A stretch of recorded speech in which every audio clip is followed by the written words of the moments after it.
In King's Landing, Lord Cregan Stark found all his plans for war undone by the three widows. Other voices were making themselves heard as well, gentler voices that echoed softly through the halls of the Red Keep. The Maiden of the Vale had arrived from Goldtown, bringing her own ward, the Lady Rhaena Targaryen, with her dragon on her shoulder. The small folk of King's Landing, who not a year before had slaughtered every dragon in the city, now became rapturous at the sight of one. Lady Rhaena and her twin sister Baela had become the darlings of the city overnight. Lord Stark could not confine them to the castle, as he had Prince Aegon, and he soon learned that he could not control them either. When they demanded to be allowed to see their beloved brother, Lady Arryn gave them her support, and the Wolf of Winterfell yielded somewhat begrudgingly. The false dawn had come and gone, and now the hour of the wolf, as Grand Maester Munkin would name it, was reaching its peak. The situation and the city were both slipping from the hands of Cregan Stark, when Lord Leowyn Corbray and his brother arrived in King's Landing and joined the ruling council, adding their voices to those of Lady Arryn and the lads. The Wolf of Winterfell often found himself at odds with all of them. Here and there throughout the realm, a few stubborn loyalists still flew Aegon II's golden dragon, but they were of little significance, and many viewed the dance as done, that it was time to make peace and set the realm to rights.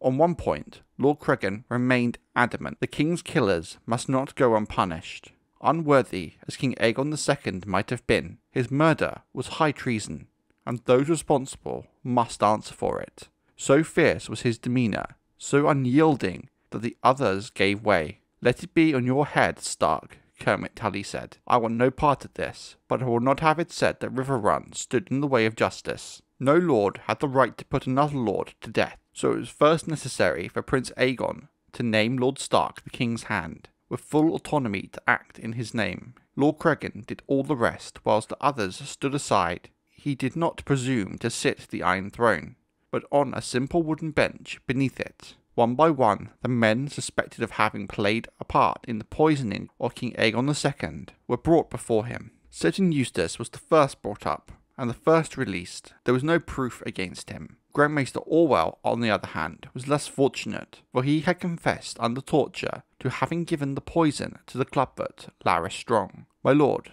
I did not know what it was for," Lord Orwell protested. "Nor did you ask," Lord Stark replied. "You did not wish to know. The Grand Maester was judged to have been complicit and sentenced to death. Sir Giles Belgrave was also put down for death. If he had not put the poison in the king's wine himself, he had allowed it to happen through his carelessness or wilful blindness. No knight of the King's Guard should outlive his king when the king dies by violence," Stark declared.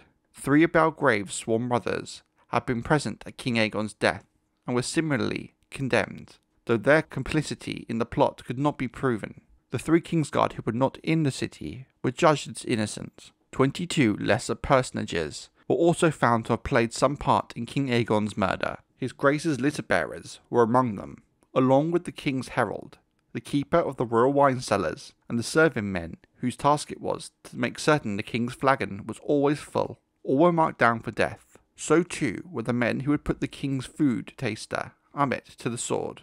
Mushroom himself gave the evidence against them, together with those responsible for cutting down Tom Taggleton and drowning his father in ale. Most of them were gutter knights, sellswords, and masterless men-at-arms, and scum of the street, who had been granted their dubious knighthoods by Sir Perkin the Flea during this turmoil. To a man, each of them insisted that they had been acting on Sir Perkin's orders. Of the Flea's own guilt there could be no doubt. "Once a turncloak, ever a turncloak," Lord Cregan said. "You rose up in rebellion against your lawful queen, and helped drive her from this city to her death. Raised up your own squire in her place, then abandoned him to save your worthless hide. The realm would be a better place without you."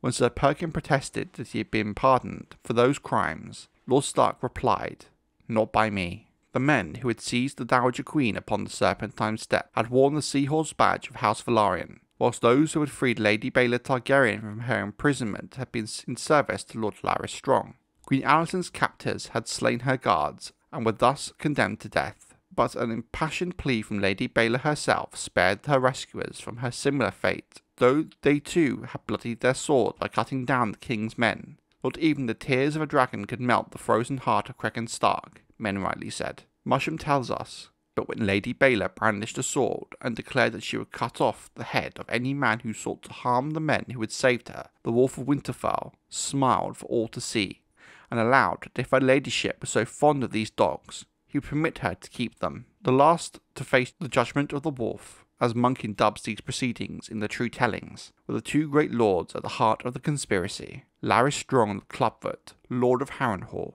the last surviving member of House Strong, and Lord Corlys Velaryon, the Sea Snake, Master of Driftmark, and Lord of the Tides. Lord Velaryon did not attempt to deny his guilt. What I did for the good of the realm, the old man said, and I would do it again. The madness had to end. Lord Strong proved less forthcoming. Grand Maester Orwell had testified that he gave the poison to his lordship, and Sir Perkin de Vlies swore that he had been the Clubfoot's man, acting entirely on his orders. But Lord Larys would neither confirm nor deny the accusations. When Lord Stark asked if he had anything to say in his own defence, he said only, "When was a wolf ever moved by words?" And thus Lord Cregan Stark, Hand of the Uncrowned King, declared the Lords Velaryon and Strong to be guilty of murder, regicide, and high treason, and decreed that they must pay for these crimes with their lives.